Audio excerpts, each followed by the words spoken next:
Hi everyone, and welcome back to your weekly installment of the Top 10.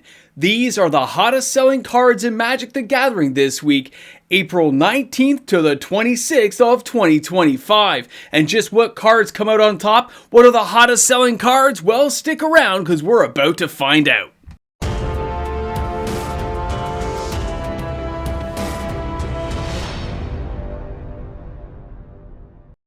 Hey guys, welcome back. MTG Moxman here, and thanks again for coming by the channel for another installment of the weekly Top 10. Now, of course, before we start today's video, if you're shopping for any of these cards on TCG Player, don't forget to use my TCG Player affiliate link found in the description of this video. Now, let's go ahead and start out with the number 10 card, and that is Baitor, the Kin of All. That's right, guys, this thing took the number 10 spot, and it just shows how powerful the Tarkir Dragonstorm sales are. Our lowest card on the list this week is 3,350 sales. This thing sold $37,000 of total sales action. That is an insane number. Now, what does this all look like and where are the prices going? Now, this card has leveled out to around the $11 or $12 mark. It's pretty respectable as an actual card to buy, and we've seen a monthly change of still minus $7.21. Now, when we look at this as an actual card you're going to play with, let's not forget that these cards often stabilize later down the road because we don't know all the synergies that are going to be coming in to make these more playable. So if we look at Baitor, we see here it's got 1 green, 1 black, 1 white, and of course a couple other mana there to get a 5/7 flyer legendary creature, Spirit Dragon. It has flying, and it says at the beginning of your end step, if creatures you control have a total toughness of 10 or greater. Well, you know what this thing is. You've read this all before. Now, let's go ahead and take a look at our next card, and that is the Mistrise Village. And this one's interesting because as it loses value, we have more sales starting to ramp up. This thing had 3,412 sales, or $32,000 of total sales action. Even though the card's only at $9.49,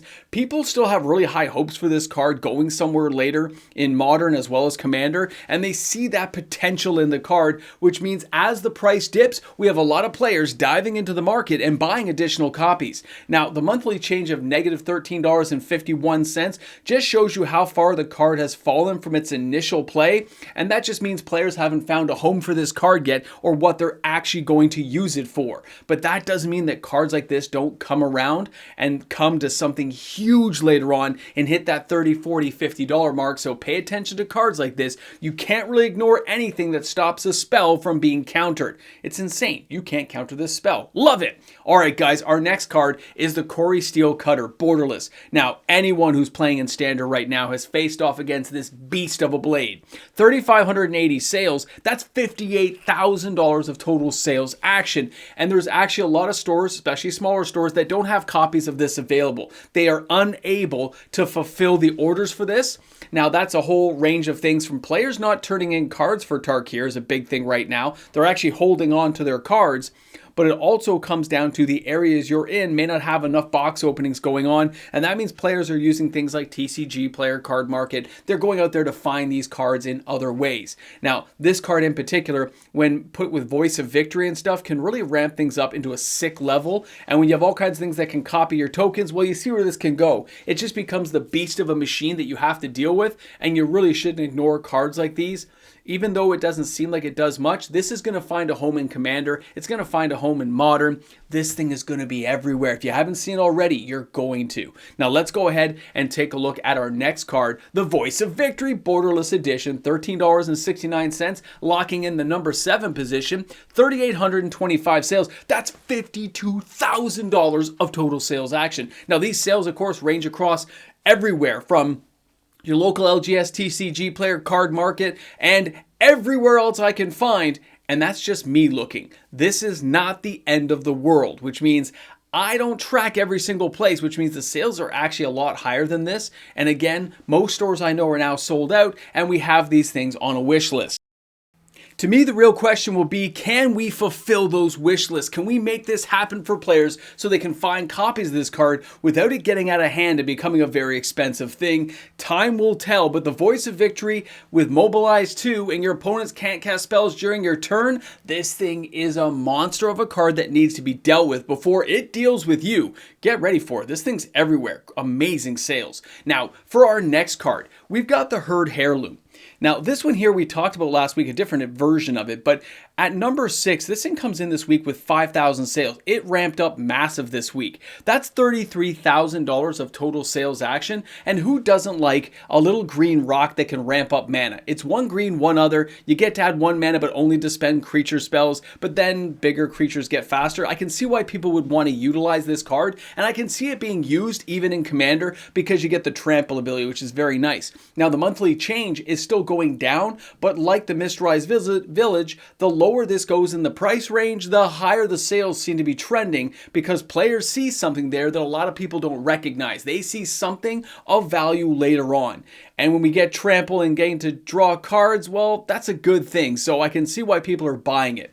This thing is going to work really well in the long run, and I think Wizards may have made this one just right. Now for our next card, we've got Sway the Stars. Now this thing comes in at $15.99. This is part of the unbanning of Commander cards this week. This thing locks in with 5,271 sales. That's $84,283 of total sales action. This currently is the only printing of the card, right? So we're going to see it get printed again really soon. This kind of value being driven home just means Wizards has an opportunity that they're going to capitalize on for a product next year. I guarantee this is going to come out and it's probably going to be in some kind of premium, Master Series style thing. It makes perfect sense to me. I'm sure it does to you guys. The tinfoil hat is on and we see money, which means Wizards sees a lot of money. Now this card though, at a 10 casting cost, this thing's a brutal cast. I have used it though. Now, each player shuffles his or her hand, graveyard, and permanents he or she owns into their library and then draws 7 cards. Each player's life total becomes 7. So let's look at that and say this is a way to mess people's games up. Yes, but it's a lot of fun at the same time. Let's go on and take a look at our next card. This is the Coalition Victory from the list. That's the version that actually sold the most copies. $17.23 locks in the number 4 spot with a total of 5,894 sales. That's $101,000. I want you guys to understand just how much money moved with all these cards being unbanned. Now, the funny thing for me is going to be how often are we going to see these played? Was this just a speculation of people, or are all of these cards going to see more gameplay? Because as you guys can see, the Coalition Victory, it's already trending down. Yes, it's still up massively, but the price tag of the card already dipped a bit, with people who wanting it, speculating on it, picking those cards up. And now the market kind of like, oh, we have too much of this. People are putting their copies up for sale and nobody wants to buy them. I guess we have too many out there. But as a sorcery, this has got a fun way of just winning the game.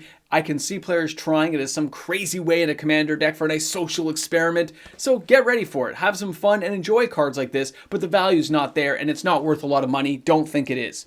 Now our next card, Panoptic Mirror. Again, only printing is Dark Steel. This one's a little bit different because the number scared me. By the time we got to the end of the sales, we had 6,506 sales, guys. That is $331,000 of total sales action. Now, this comes with a caveat, a little bit of information. People were buying this card on the way up. So when I looked and added up the sales from where it is now to where it is, if you bought it at $51, that is the total sales action. But realistically, it's about $168,000 of total sales action. 168 to 174, somewhere in there. I say 168 though, because there's all kinds of copies selling that we don't even know about. So let's just keep it on the average there.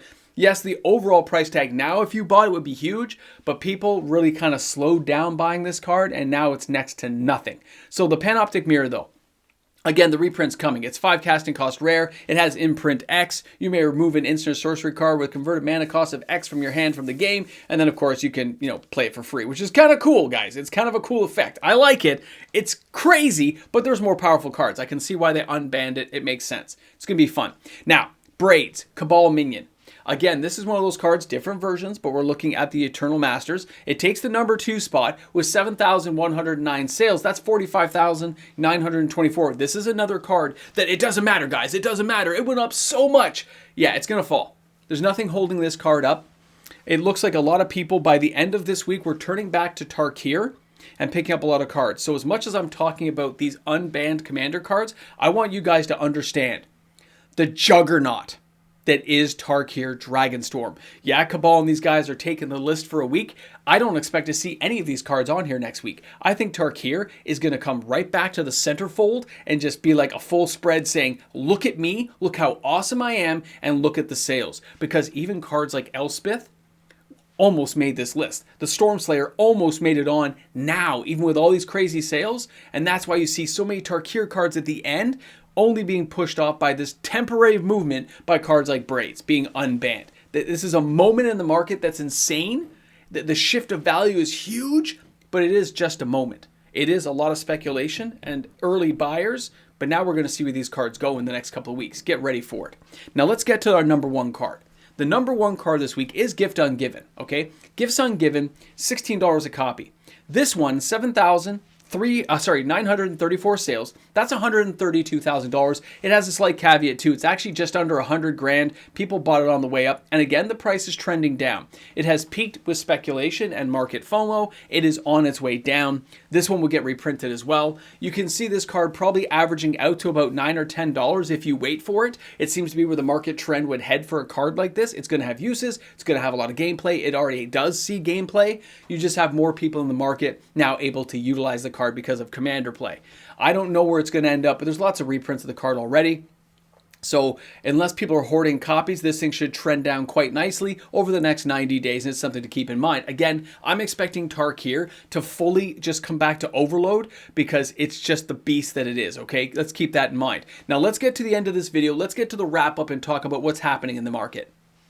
So here you are at this part of the video where we do a wrap up. We kind of cover a little bit more about what's going on in the market for Magic the Gathering singles cards. And there's some interesting things to cover this week. So first off, let's cover the 5 cards that got unbanned. Yes, the sales are tremendous. The bell curve went like right through the roof, but it's already oversaturated. We've already seen the price start to dip. The market has hit its peak and it's already coming down. The cards to be concerned with are the Sway and of course Panoptic. Those 2 cards, because of the way of one not being reprinted at all and one having, I think, one small reprint thing, because of that, those cards will be judged on their value base a little bit harsher, which means those cards are going to stay longer in the value point. Doesn't mean they're not going to get reprinted. It just means how you're looking at the cards. Don't expect that price to sink nearly as fast as you do with the other cards. Coalition, Braids, those are all going to go back down. I'm not saying they're worthless, they just can't hold the value point of the FOMO event we saw when prices went up. It's going to already starting to go down, it's going to go down a lot further. It will take anywhere between, I think, 30 to 60 days, but it's going to happen, okay? The more interesting thing to me is not those unbanning cards, as exciting as they are. It's Tarkir Dragonstorm. If you compare week over week sales, the only thing that stopped Tarkir from dominating the market yet again is those unbannings. There were cards like Stormslayer that almost made this list. Okay, that's an expensive card, and everyone I know is still trying to get a copy, 4 copy for their standard decks. I know people who are playing it in Commander already, trying to build like an Elspeth Commander decks. I know people who are trying this stuff out in Modern. So when you look at how people are trying to play their decks, play their hands, they need these cards and they can't get them.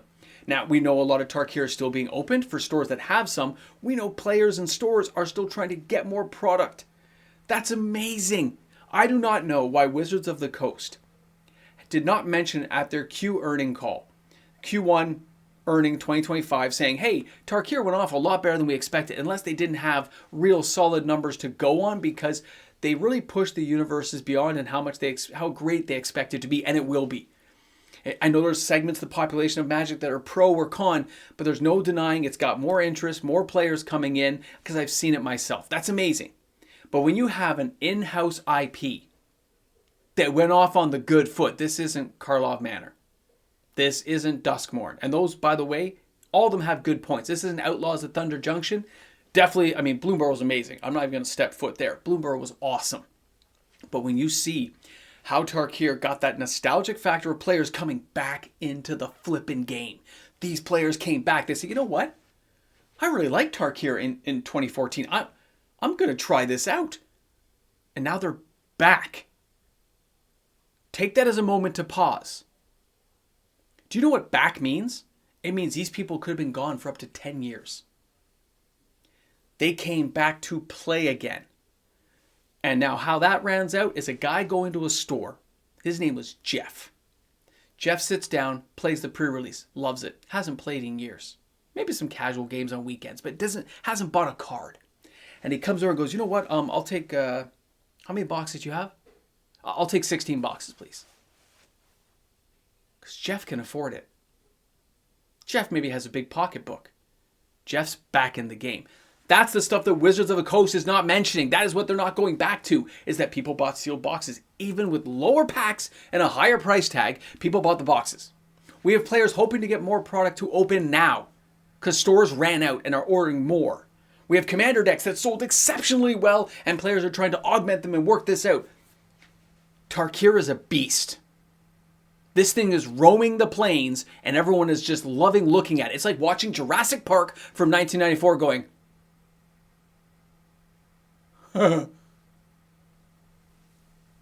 that's awesome. That's what it feels like. Congratulations, Wizards. These sales, I think they're going to happen next week again. I think we're going to keep going. I think this Energizer Bunny is going all the way to Final Fantasy. Insane. Now, I know that's coming up faster than we'd like because we want some time to explore Tarkir, but you know what? Get ready for it, folks. This is going to be one of those times where you're like, whew, everyone's going to remember Tarkir again, aren't we? Yeah, Wizards didn't mess this one up.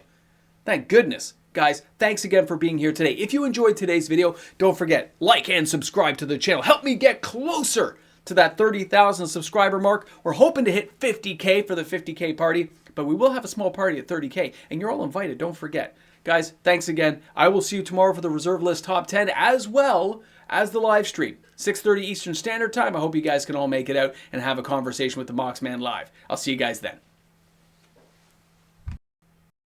Guys, back to the end of the video. I'm glad you guys made it this far. Put a boomstick in the comment section if you did. It might be important. You may not know why I've asked you to do this, but if you did, I will know you made it this far. I will know you're a Moxman fan, and maybe that has benefits that nobody knows about. All right, now of course we get to thank all the amazing patrons of my channel. Because of these patrons and YouTube membership members, daily uploaded content is prepared for you guys, served on a platter just to enjoy it. Thanks again. I'll see you tomorrow with, of course, another video.